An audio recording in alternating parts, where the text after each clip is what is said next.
vamos a iniciar con la última guía de electricidad y magnetismo, la guía número 9 de circuitos de corriente alterna. Entonces, les voy a proponer que vayamos lentamente analizando algunos de los temas que estuvieron viendo en su última clase de teoría, y van a ver que en los problemas 1, 2 y 3 de esta serie son problemas relativamente sencillos de resolver, pero quiero que los discutamos un poco en profundidad. En el problema número 1 tenemos un generador de corriente alterna que está conectado a una resistencia o a un elemento resistivo, solo eso. En el segundo caso tenemos nuestro generador, pero conectado a un capacitor. Y en el tercer caso, un generador conectado a un inductor. Y van a ver que nos piden cosas semejantes. En el primer caso, bueno, nos dan determinados valores, pero nos dice encontrar la corriente eficaz en el primer caso. En el segundo, la corriente eficaz y también la reactancia capacitiva. En el tercer caso, inductiva y también la corriente eficaz. Entonces, vamos a hacer un repaso de lo que estuvieron viendo en teoría y vamos a ir viéndolos uno por uno a estos casos. Una vez que terminemos esto, vamos a ver si nos da el tiempo hoy. Vamos a dejar el problema de filtros pasa alto y pasa bajo. Vamos a ver si lo podemos dar la próxima clase.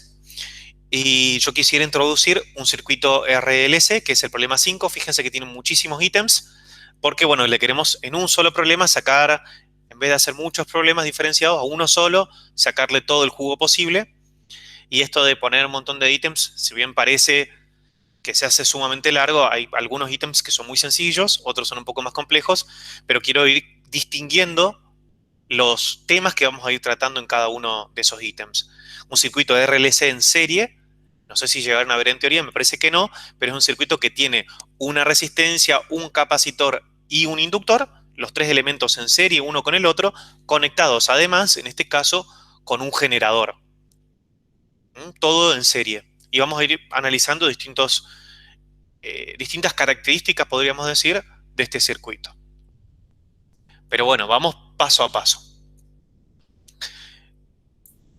En primer lugar, cuando hablamos de un generador de corriente alterna, fíjense lo que sucede con el potencial. Acá lo que tienen ustedes es un gráfico de potencial versus tiempo. Fíjense que lo que nosotros vemos es que con un generador como los que hemos visto en la guía anterior, por ejemplo, aquel elemento constituido como una bobina, constituida por muchas vueltas, que giraba con una velocidad angular constante en una región donde hay un campo magnético, ¿recuerdan? Se inducía, por ley de Faraday, se inducía una corriente alterna.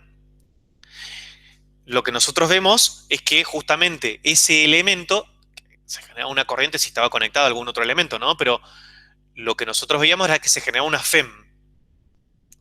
Acuérdense siempre que la FEM está vinculada a un campo eléctrico. Entonces, un campo eléctrico, en este caso no conservativo, fíjense que si nosotros conectamos ese elemento, independientemente de cómo se está generando, como se acuerdan en su momento cuando veíamos circuitos de corriente continua y hablamos de la batería, nos metíamos dentro de la batería en lo que estaba sucediendo por dentro, más allá de que lo describimos, sino decíamos, bueno, a este elemento que llamamos batería lo conectamos con dos bornes a dos terminales y veíamos el efecto en todo el circuito de la corriente que circulaba eh, debido a la presencia de esa batería. Es una corriente continua. Bueno, acá lo que hacemos es conectar nuestro generador, que nos genera una FEM alterna, a algún elemento, por ejemplo, un elemento resistivo, un elemento capacitivo, un elemento inductivo. Pero básicamente lo que tenemos es una tensión que está, a medida que transcurre el tiempo, aumenta hasta un valor máximo, luego decrece hasta hacerse cero, y en todo este periodo de tiempo tiene entonces un valor positivo, si bien crece y luego decrece, siempre positivo. Luego comienza a hacerse negativo y cada vez más negativo, llega al mínimo y vuelve a crecer hasta cero.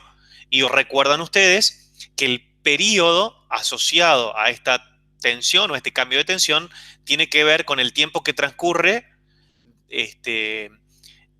o necesario como para repetir, digamos, la secuencia de los valores de este cambio de FEM. Entonces, nuestro periodo en este caso va a ser el tiempo que va desde este valor de tiempo hasta este valor de tiempo. Bien.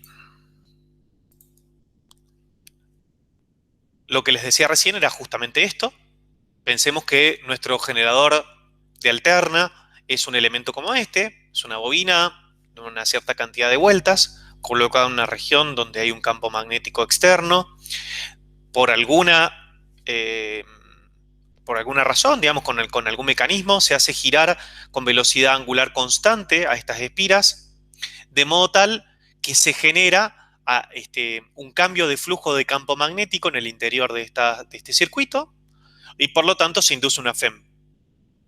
Si yo conecto, quise decir, estos extremos de este cable conductor, como está señalado acá en un ejemplo muy sencillo, conecto los extremos a una resistencia, entonces es el primer caso que vamos a analizar que corresponde al problema número 1 de nuestra guía, y lo representamos ese circuito de esta manera.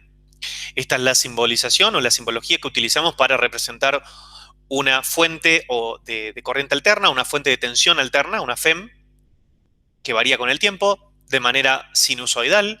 Recuerden que nosotros generábamos estas variaciones sinusoidales en la tensión, asegurándonos de que en nuestro generador las espiras girasen con velocidad angular constante. Solo cuando las espiras giran con velocidad angular constante, la FEM que se producía, lo habíamos visto en un problema de la guía 8, era sinusoidal, periódicas y en forma de un seno o un coseno. A este elemento, como hacíamos en corriente continua, lo conectamos mediante estas líneas rectas que representan un conductor, lo conectamos a una resistencia y tenemos un extremo y otro extremo de mi generador de alterna conectados a uno y otro extremo de la resistencia. Tal como hacíamos cuando estudiábamos corriente continua, recuerdan ustedes que nosotros decíamos que este conductor tenía una resistencia nula. Por supuesto que es un caso idealizado, pero decíamos que acá la resistividad de este material es nula, cosa que no existe, por eso estamos en una representación ideal, y de algún modo toda la resistencia, si se quiere, podríamos incluso decir, ¿no? Toda la resistencia de mi sistema está concentrada en este elemento que tiene resistencia R, simbolizado como lo simbolizábamos antes. La gran diferencia es que ahora la corriente va a ser tal que va a circular primero en este sentido, aumentando su valor hasta un valor máximo, luego va a disminuir, luego se va a hacer cero y va a empezar a cambiar de sentido, a circular en sentido contrario, aumentando otra vez su módulo, si se quiere, ¿no? El módulo de la corriente, hasta un valor máximo, pero en sentido contrario, luego se hace cero, etcétera, ¿no? ¿Qué va a suceder? En este caso particular, como vieron ustedes en la clase de teoría, la corriente y la tensión aplicada sobre la resistencia están, decimos, en fase. ¿Qué significa que estén en fase? Que cuando una esté en un máximo, la otra también esté en un máximo. Que dos magnitudes estén en fase significa justamente esto, que, por ejemplo, cuando el potencial está en su valor máximo, la corriente también está en su máximo. Cuando uno está en el mínimo, el otro está en el mínimo, etc. Y los dos pasan por el cero en el mismo instante de tiempo. Este es un gráfico en el cual el eje de abscisas tenemos representado el tiempo, y en ordenadas, si se quiere, tenemos que tener cuidado porque estamos haciendo una superposición de gráficos, uno de corriente y uno de potencial entre los extremos de la resistencia. Entonces, tengan presente simplemente eso, ¿no? Estamos superponiendo dos gráficos, uno de potencial y otro de corriente que atraviesa la resistencia. En particular, fijémonos esto. Cuando circula corriente por la resistencia, como en este caso, en algún instante de tiempo, la corriente está circulando, como se indica acá, de izquierda a derecha en la resistencia. Esto implica, si la corriente está circulando de izquierda a derecha, esto implica que ¿cuál punto tiene mayor potencial? ¿A o B? A. Exacto. A tiene más potencial que B, o el punto A está mayor potencial que B. Hay un decrecimiento, hay un decaimiento en el potencial debido a que la corriente está atravesando al elemento resistivo en este sentido. Ahora bien, yo sé que la diferencia de potencial entre estos dos puntos es igual a la diferencia de potencial entre estos dos puntos. Naturalmente, porque, como decíamos, si en todo el cable es un cable ideal, un cable sin resistencia, entonces todo este cable está al mismo potencial y por otro lado todo este cable está al mismo potencial. Por lo tanto, la diferencia de potencial entre los elementos de la resistencia es igual a la diferencia de potencial entre los bornes o los extremos de mi generador. Si mi generador genera, y acá presten atención en primer caso solamente a la línea roja, a la curva roja que ven acá. La diferencia de potencial entre este punto y este punto es igual a la diferencia de potencial entre este punto y este punto. Esa diferencia de potencial viene generada por este elemento externo, que era el generador, y que genera justamente, recuerdan ustedes, como estábamos diciendo, que generaba esta tensión que tenía una forma sinusoidal cuando mi generador rotaba con velocidad angular constante. Es decir, esto que ven en rojo me está representando la diferencia de potencial entre estos dos puntos, que es la tensión generada por mi fuente externa, ¿no? Por mi generador. Fíjense cómo la tensión va cambiando de un valor máximo a cero, a un máximo pero negativo, ¿no? Es un mínimo de potencial, luego se hace cero, etcétera, ¿no? Máximo y vuelve a repetirse el ciclo. Ahora bien, ¿qué pasa con la corriente que circula? Y esto es importante porque no va a ser lo mismo cuando yo tenga un elemento resistivo, una resistencia, que cuando tenga un condensador, un capacitor o cuando tenga un inductor. ¿Qué va a pasar en este caso? Nosotros sabemos por ley de Ohm que la diferencia de potencial aplicada entre los extremos de una resistencia, o mejor dicho, que cuando aplico una diferencia de potencial entre los extremos de una resistencia, para determinados materiales, la mayoría de los materiales con los que nosotros trabajamos para constituir este elemento resistivo del sistema, hay una dependencia lineal entre corriente y tensión. Eso decía la ley de Ohm, aquel famoso V igual a I por R. ¿Sí? Que en términos microscópicos, si quieren, se escribía como el campo eléctrico que se genera dentro del elemento resistivo es igual a sigma, la resistividad, por J, que era la densidad de corriente. Esa es la ley de Ohm en su expresión microscópica, que también habíamos visto allá unos cuantos, por lo menos unas cuantas semanas atrás, cuando trabajamos con la guía de corriente continua. Ahora bien, si la diferencia de potencial y la corriente están vinculadas por esta ley de Ohm, entonces si delta dB, que es la diferencia de potencial entre el punto A y el punto B, es igual a I por R, ¿la resistencia cambia con el tiempo? Les pregunto yo a ustedes. No. No. No cambia con el tiempo. Entonces, ¿cuánto va a valer la corriente que circula a través de este resistor? V sobre R. Exactamente, V sobre R, pero ese V está cambiando con el tiempo. ¿Bien? Entonces, si bien está cambiando con el tiempo, R no cambia con el tiempo, y lo que vamos a ver es que cuando uno está en un máximo, es decir, cuando la tensión es máxima, cuando la diferencia de potencial entre estos dos puntos es máxima, la corriente que circula es máxima. cuando la diferencia de potencial es máxima, pero en sentido inverso, cuando los polos están invertidos, la corriente es máxima, pero circula en sentido contrario. Y cuando la diferencia de potencial entre esos dos puntos es cero, no circula corriente. ¿Bien? Eso es lo que vemos representado en este gráfico. Las amplitudes, ¿qué son las amplitudes? Los valores máximos de estas magnitudes, tanto de la tensión como de la corriente. Si a la tensión, esta B sub R, yo la puedo escribir como un B máximo multiplicado por coseno de omega t. Acuérdense, y acá hago un paréntesis, que nosotros elegimos arbitrariamente esta función coseno. Acá podríamos haber puesto una función seno también. Lo único que cambia es dónde está el cero, es decir, cuánto vale la tensión en el tiempo igual a cero. Acá yo justo activo mi cronómetro, es decir, tiempo igual a cero, cuando el potencial, o mejor dicho, cuando la tensión aplicada sobre los extremos de la resistencia es máxima.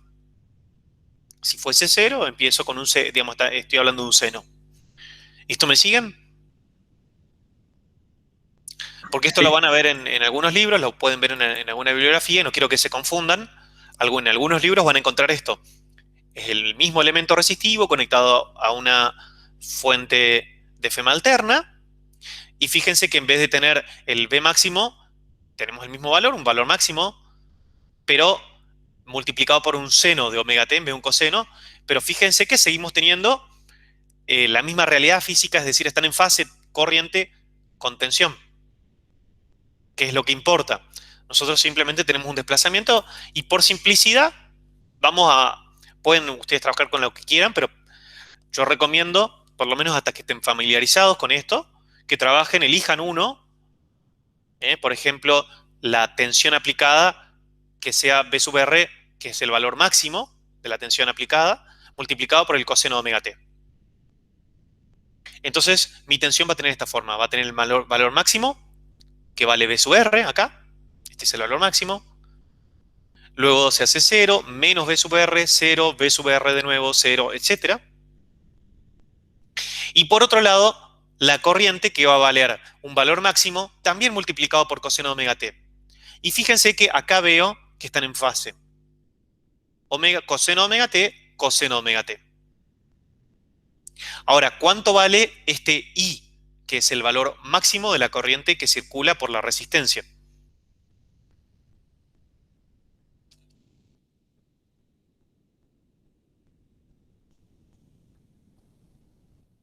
BR sobre R. Exactamente, B sub R, que es el valor máximo de la tensión aplicada en la resistencia, dividido al valor de la resistencia. ¿Bien? Es importante que me vayan siguiendo paso a paso porque se va a ir, como siempre, esto se va a ir complicando a medida que avancemos. Ahora bien, recuerden ustedes que, y esto es fundamental acá, la corriente está cambiando con el tiempo. Entonces la corriente primero circula en un sentido, luego circula en sentido contrario, etcétera, ¿no? Y se repiten los ciclos. Ahora bien, nosotros estamos relacionando el valor máximo de una magnitud con el valor máximo de la otra magnitud. Esta es la relación. El valor máximo de la tensión en la resistencia es igual al valor máximo de la corriente multiplicado por la resistencia. Esto que está acá son los valores máximos. Fíjense que en esta simbología I y B minúsculas representan a la corriente y a la tensión en cada instante de tiempo, mientras que las magnitudes puestas en mayúscula representan los valores máximos. Es una manera de simbolizar para distinguir, y si no, usamos subíndices I submáximo, B submáximo, o para hacerlo más sencillo, B sub 0, I sub 0. Pero teniendo presente que ese I sub 0 y ese B sub 0 hacen referencia a los máximos. ¿Ok? En la mayoría de los libros lo van a encontrar como B submáximo, I submáximo, que yo lo creo conveniente, me parece muy bien, por ahí ayuda a recordar esto. Yo en general voy a usar por simplicidad I sub 0 y B sub 0, para evitar sobreabundancia de subíndices, el máximo, escribirlo todo el tiempo. Pero recuerden que en este caso sí coincide con el I en tiempo igual a 0 y el B en tiempo igual a 0, porque justo en tiempo igual a 0, el potencial es el máximo y en el tiempo igual a 0 la corriente es la máxima, pero no siempre es así. Entonces, lo que nosotros digamos como I0 o V0 hace referencia al máximo, en el tiempo que sea. Ahora bien, volvamos un paso para atrás y fijémonos qué pasa con la potencia que suministra el generador a la resistencia y que en todo caso la resistencia disipa en forma de calor por efecto Joule. Ustedes recuerdan que precisamente la expresión que nosotros encontrábamos para la potencia disipada, o la potencia, primero la potencia entregada, luego la potencia disipada, que en este caso tienen que ser iguales, por un balance energético. La potencia entregada por la fuente es V por I. Es decir, vamos a poner un gráfico acá.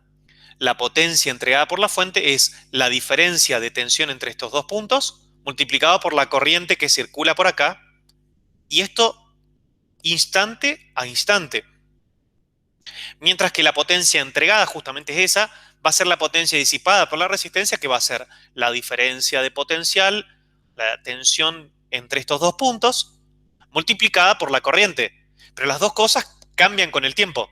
Entonces yo voy a tener una tensión, perdón, una potencia que cambia con el tiempo. Fíjense el valor de la potencia, cómo cambia con el tiempo. ¿Qué va a hacer? Y va a ser multiplicar I máximo por coseno de omega t, la multiplico por V máximo por coseno de omega t. Es decir, me queda I máximo por V máximo, ¿sí? Por coseno cuadrado de omega t. Esa es la potencia entregada. Y la potencia disipada, que va a ser la misma, como V en ese caso, la potencia entre, perdón, la diferencia de tensión entre los extremos de mi resistencia es I por R por la ley de Ohm, entonces me va a quedar este I cuadrado por R, es decir, I máximo al cuadrado por coseno cuadrado de omega t multiplicado por R. De ahí esta función. Este tipo de dependencia con el tiempo es porque hay un coseno cuadrado. ¿Bien?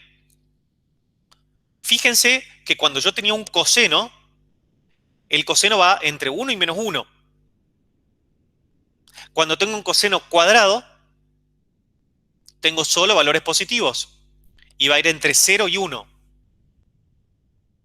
Entonces, como esto que está acá es I máximo al cuadrado por R por el coseno cuadrado de omega t, entonces este valor que está acá es I máximo al cuadrado por R.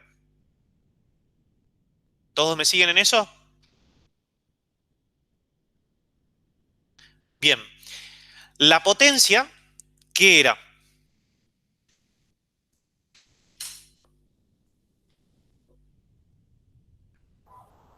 Eh, energía por segundo, Energía por unidad de por tiempo, tiempo. exacto. Por ejemplo, en este caso, suministrada por la batería a la resistencia. Bien. Entonces yo puedo decir, en cada instante de tiempo, miro acá, por ejemplo, digo, este tiempo de acá, algún valor de tiempo, digo, ¿cuál es la potencia en ese tiempo? Subo y digo, este valor de potencia. Es decir, en ese momento la energía entregada por unidad de tiempo vale este valor que está acá. Y esto está cambiando con el tiempo. Ahora, si yo quiero conocer la energía entregada en un periodo de tiempo, en una ventana de tiempo, ¿qué debo hacer?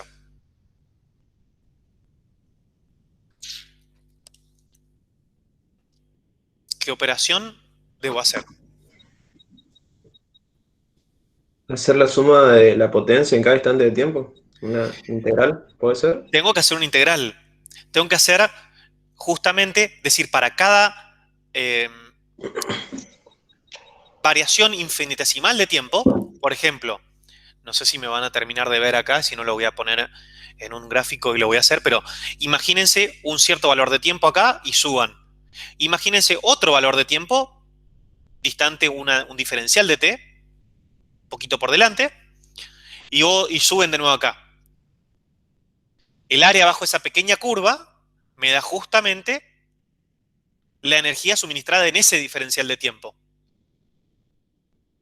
Entonces, si yo quiero saber la energía en algún periodo de tiempo, debo hacer una integral entre tal tiempo y tal otro tiempo.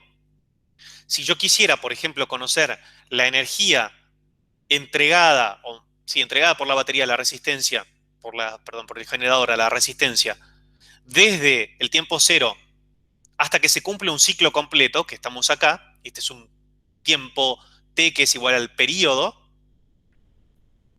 equivale a esto, ¿no? Equivale a este tiempo, es este tiempo que está acá.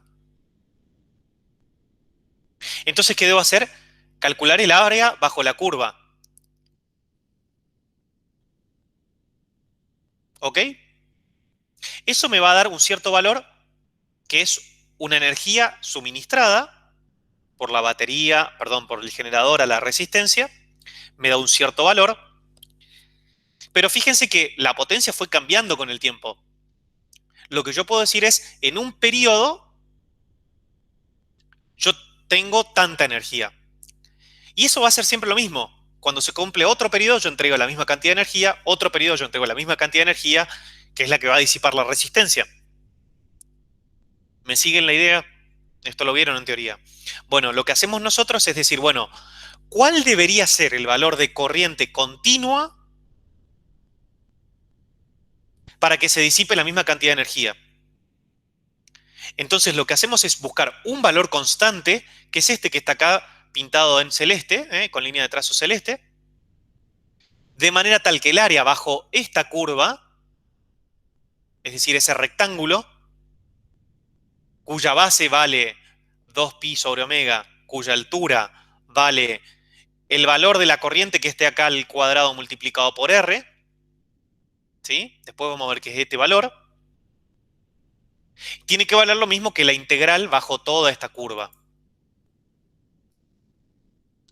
Si hacemos esa integral, lo que estamos haciendo es la integral de I máximo al cuadrado por R por el coseno cuadrado de omega t. I máximo es constante, R es constante. Voy a escribirlo, porque me parece que acá sí ya se pueden empezar a perder. Permítame compartir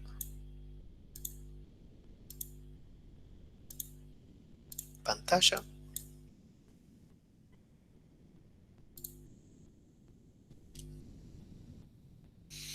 Lo que estaba diciendo recién era que si la potencia, como función del tiempo, es igual a I dt por V dt, y V dt es igual a I dt por R,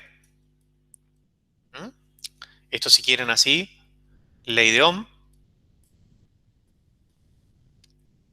Entonces lo que tenemos es que esto es I cuadrado por R.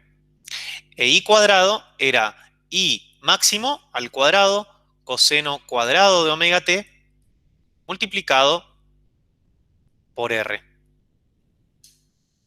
Esto es la potencia en cada instante de tiempo. Pero si yo hago la integral de la potencia en un periodo que va desde el tiempo cero hasta que se cumple un periodo completo, esto me da, fíjense que esto es constante y esto también es constante, sale fuera de la integral, y 0 cuadrado por R por la integral entre 0 y el periodo del coseno cuadrado de omega t, diferencial de t. Y es muy fácil demostrar que esto, que está acá, vale 1/2. ¿Y por qué digo que es muy fácil de demostrar? Porque si ustedes se fijan en el gráfico que estábamos compartiendo recién,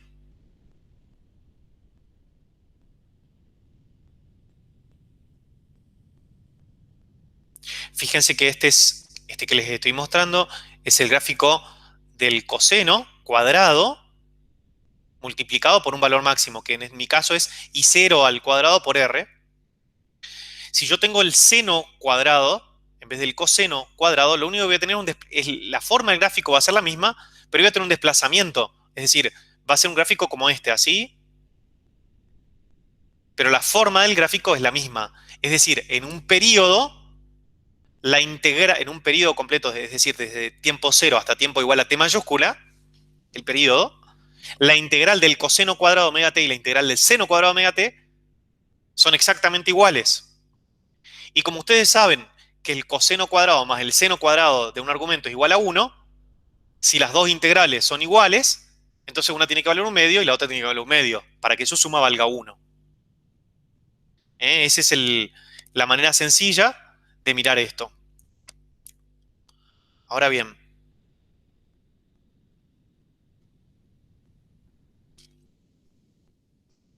esto hace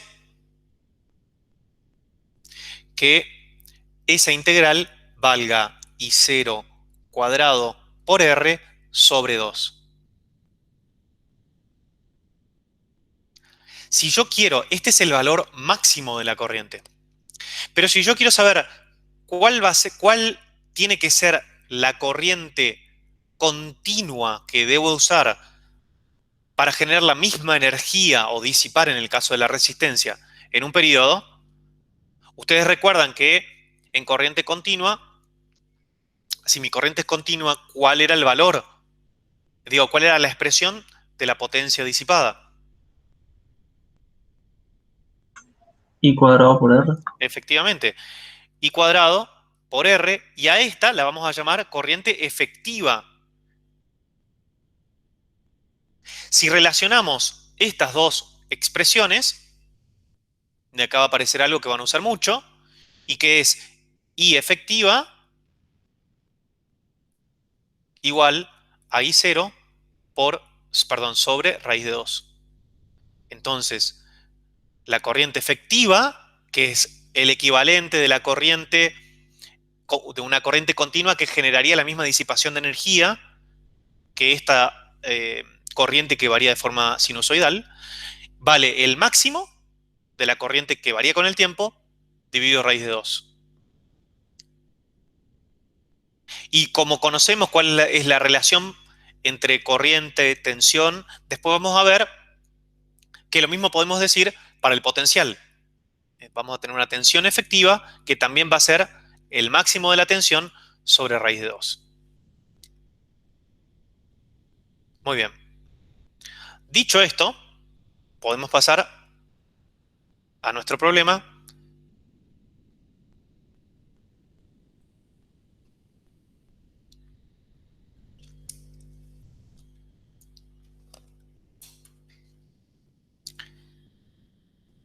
Fíjense el número 1.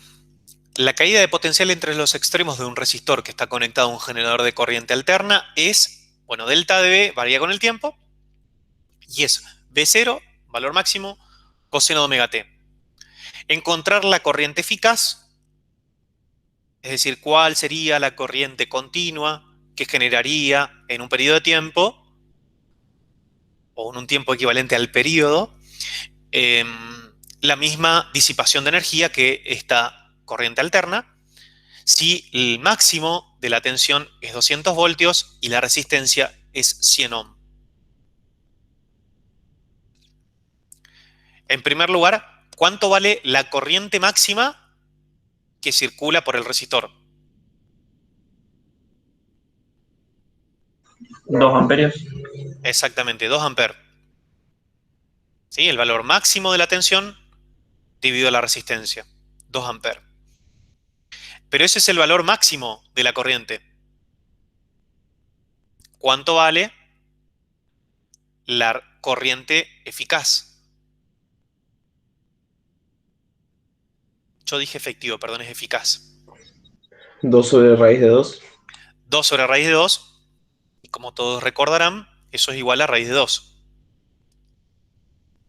Porque Tiene 2 razón. es igual a raíz de 2 por raíz de 2. Cancelo numerador y denominador raíz de 2 y me queda raíz de 2. Raíz de 2, amper. Si esto más o menos va quedando claro, hagamos uno más, veamos capacitor y hacemos una breve pausa. Entonces vayamos al capacitor. Lo que vamos a hacer ahora es exactamente equivalente a lo que habíamos hecho recién, pero en vez de un elemento resistivo ponemos un elemento capacitivo, es decir, ponemos un condensador. Nosotros sabemos que si se genera alguna FEM, entonces se va a generar una corriente que lo que va a ir haciendo es que se acumule carga positiva, por ejemplo, cuando la corriente viene hacia acá, se va a ir acumulando, acumulando hasta llegar a una carga máxima acumulada. En ese momento deja de circular corriente y luego comienza a descargarse esta placa positiva y la corriente circula en sentido inverso hasta que está completamente descargada y se repite el ciclo, ¿no? O sea, cambia eh, se carga con valor de carga negativa hasta llegar a un máximo valor negativo, luego se descarga, llega a cero y ahí volvemos a iniciar el ciclo otra vez. Si nosotros hacemos un análisis semejante y comparamos lo que pasa con la tensión y la corriente en función del tiempo, fíjense que otra vez, si nosotros asumimos que la tensión aplicada al capacitor es solamente la del generador, entonces la diferencia de tensión entre estos dos puntos es la misma que entre estos dos puntos. Si la función que lo representa es un coseno, fíjense que tenemos este valor para la tensión entre las placas del capacitor. Un valor máximo multiplicado por el coseno de omega t. Ahora, ¿qué pasa con la corriente que está circulando por ese elemento capacitivo? Veámoslo un poquito más en detalle. En este caso, vamos a tener un atraso de una magnitud respecto de la otra. En este caso es la tensión la que se atrasa con respecto a la corriente. ¿Y qué significa eso? Que la tensión, fíjense, a ver si puedo, sí, lo estoy señalando, está trazada, aquí se ve, con respecto a la curva de corriente, porque la corriente llega a un máximo, perdón, a un mínimo, y después de un cierto tiempo es la tensión la que llega al mínimo. Lo mismo pasa acá. La corriente llega a un máximo y después de un cierto tiempo equivalente a una fase de 90 grados, ahora vamos a discutir esto, es la otra función, en este caso el potencial, el que llega a un máximo. Que estén desfasados significa que el máximo de uno, en el instante de tiempo en el que uno está en un máximo, el otro no está en el máximo. Ahora, ¿está adelantado, atrasado? Bueno, depende de esto que les estoy mencionando. El elemento capacitivo, lo que vemos es que la curva de voltaje está trazada respecto de la de corriente en 90 grados. Si vamos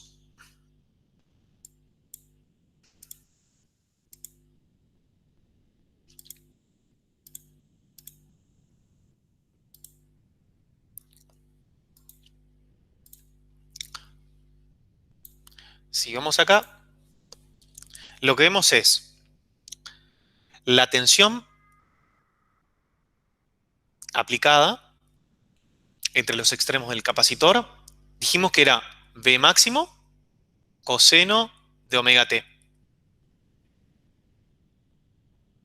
Pero también, ¿qué sabemos de la relación en el capacitor entre la tensión y la carga? ¿Qué recuerdan ustedes?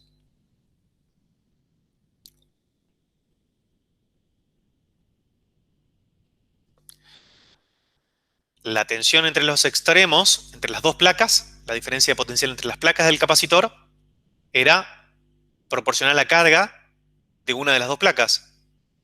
La carga sobre la capacidad, ¿no? Exacto. Y acá teníamos la capacidad o la capacitancia del sistema, que recuerdan que no dependía ni del potencial ni de la carga, sino de la forma y del material dieléctrico que contuviese. Ahora bien, esto que está acá es igual a B0 coseno de omega t.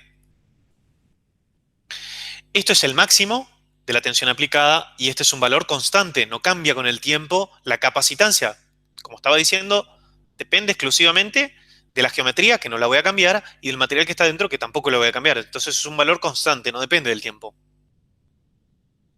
Por lo tanto, yo puedo escribir que Q de t es igual a B0 por C por coseno de omega t.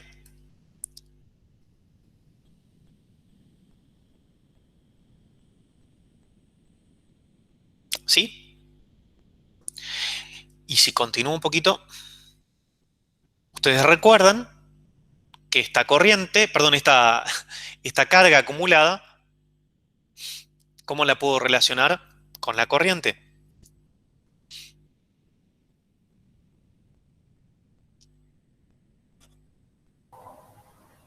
Haciendo la derivada, y es la derivada de Q respecto del tiempo. Ajá.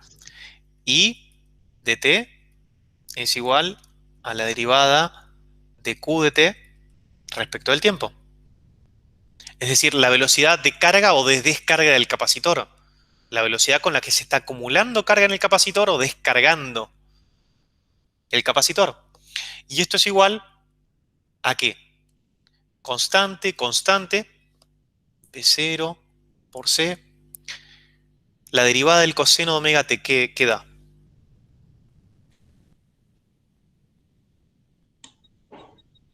Menos seno de omega t Menos seno de omega t, por omega. efectivamente, por omega.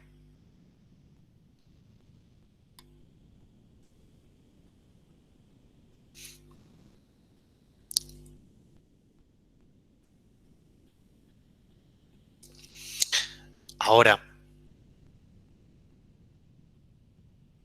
si nosotros trabajamos y decimos, analizamos la relación,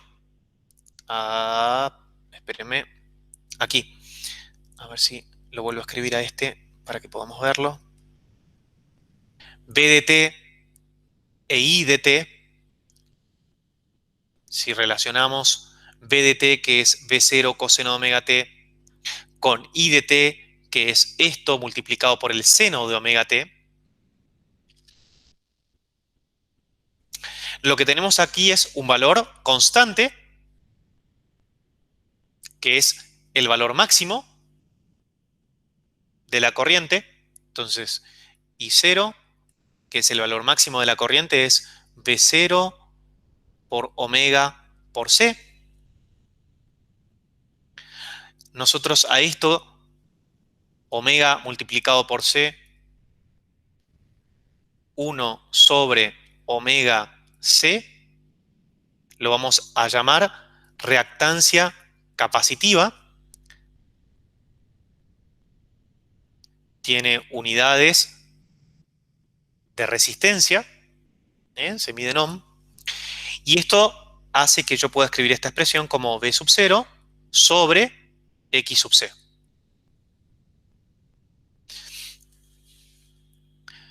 Uno de los ítems de mi problema, si me voy al problema,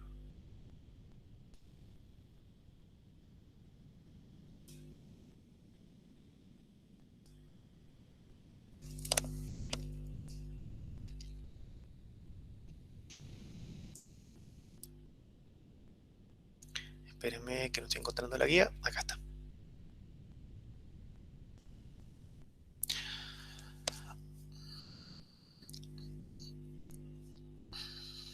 Uno de los ítems era encontrar la reactancia capacitiva. La reactancia capacitiva es omega por C. Perdón, 1 sobre omega por C. ¿Mm? No cambio porque me lleva tiempo de irme de este al otro. Pero dijimos que X sub C, la reactancia capacitiva, es 1 sobre omega C. Donde C es la capacitancia, 8 microfaradios, 8 por 10 a la menos 6 faradios. ¿Y omega qué es? 2pi por la frecuencia. Efectivamente, 2pi por la frecuencia. Y fíjense que acá me dan dos casos. Uno de 50 Hz, que es la frecuencia que tiene la tensión que nosotros ocupamos normalmente. Ustedes saben que en digamos, nuestras casas, la tensión que se nos reparte es tiene como caracterización 220 voltios de tensión eficaz y 50 Hz de frecuencia. La idea de esto es que ustedes me digan cuánto vale la reactancia capacitiva cuando la frecuencia es baja y qué pasa cuando la frecuencia es alta. Sin necesidad de que lo calculen ahora. ¿Qué piensan ustedes? Cuando es baja, la reactancia será eh, grande, relativamente grande, y cuando es alta, es más pequeño. Efectivamente. Y como esto está relacionado, ustedes lo habrán visto en teoría, con la, digamos, a ver qué palabra utilizar, pero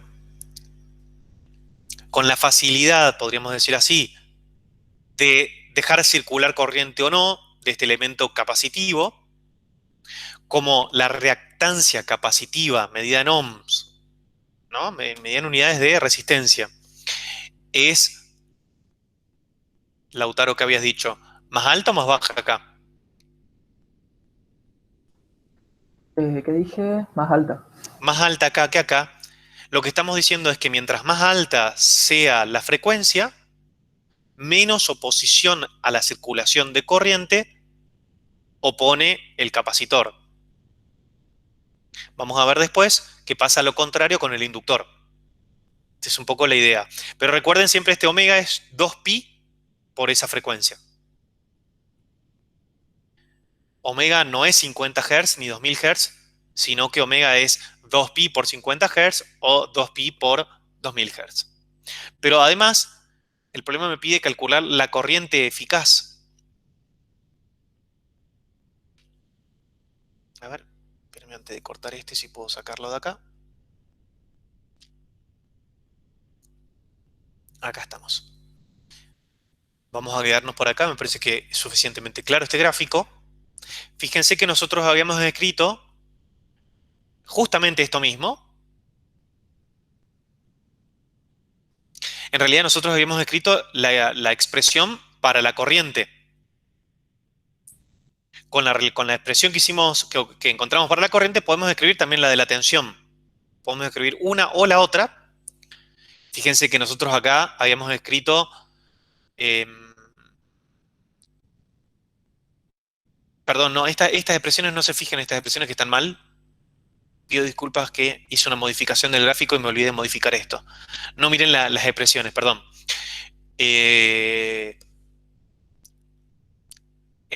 todo caso, justamente porque esto es lo que ocupan en este libro, esto me pasa por editar el gráfico y hacer un Photoshop, usan la tensión, inicialmente ellos tenían, si ustedes se van al gráfico original, no empieza acá el gráfico, sino en cero, tienen la tensión allí. Corregí el gráfico, me llevó un montón de tiempo eso y me olvidé de corregir las expresiones, perdón.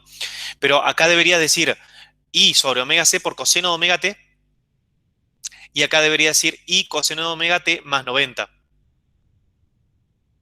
¿Eh? Entonces están desfasadas en 90 grados. En nuestro caso, lo que habíamos visto era que la corriente en función del tiempo era V sobre X, ¿sí? O sea, V0 por omega por C, multiplicado por menos seno de omega T. Y utilizando relaciones trigonométricas, podemos ver que ese menos seno de omega T, cómo se relaciona con el coseno de algo que va a tener ese pi sobre 2, este desfasaje de pi sobre 2. Después, si quieren, de la pausa o al final de la clase lo hacemos. Básicamente, hay distintas maneras de hacerlo. Es bastante sencillo de ver, pero lo que pueden hacer, los que quieran verlo de manera analítica, es emplear el seno de A más B y escribir en función del seno o el coseno de A y de B. Lo mismo con el coseno de A más B. ¿Se acuerdan que en álgebra seguramente vieron esas relaciones? Lo importante de esto es que vimos que, como ya los confundí con eso, voy a volver a lo que yo había escrito.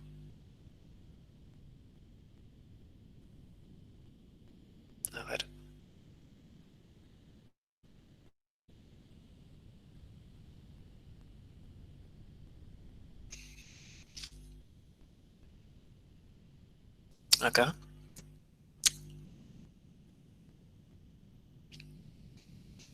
Lo que les estaba diciendo es que si la corriente es igual a un valor máximo y cero, que es esto que está acá, así, es el valor máximo, multiplicado por menos el seno de omega t.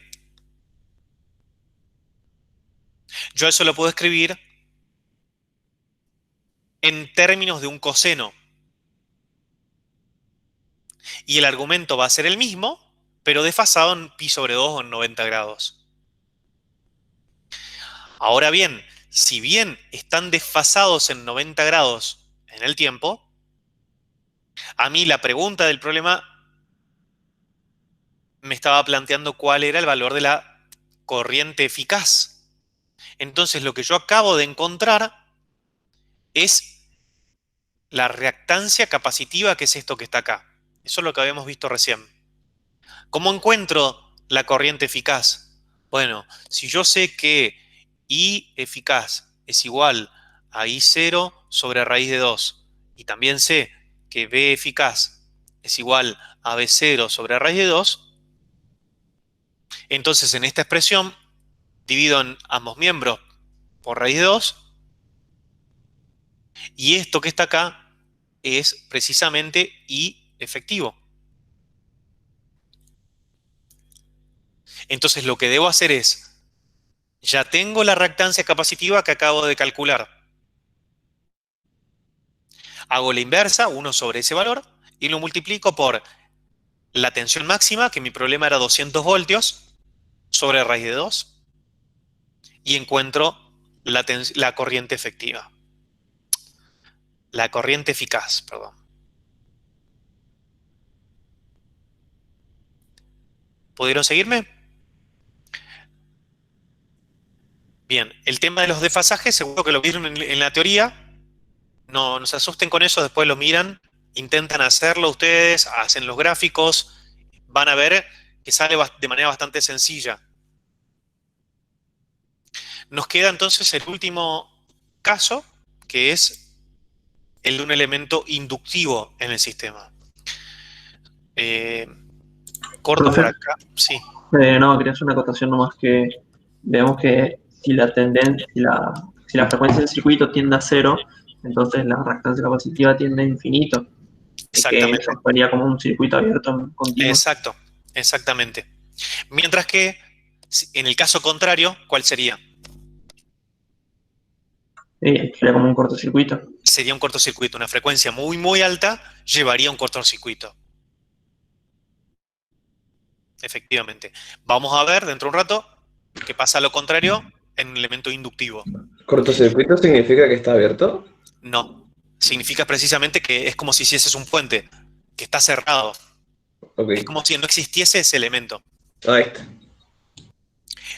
Como si no existiese, pero no estando abierto un Sí, no, claro, interruptor. claro. Sino conduciendo, no vale. Sí, sí. Exactamente. Bueno, corto acá la grabación.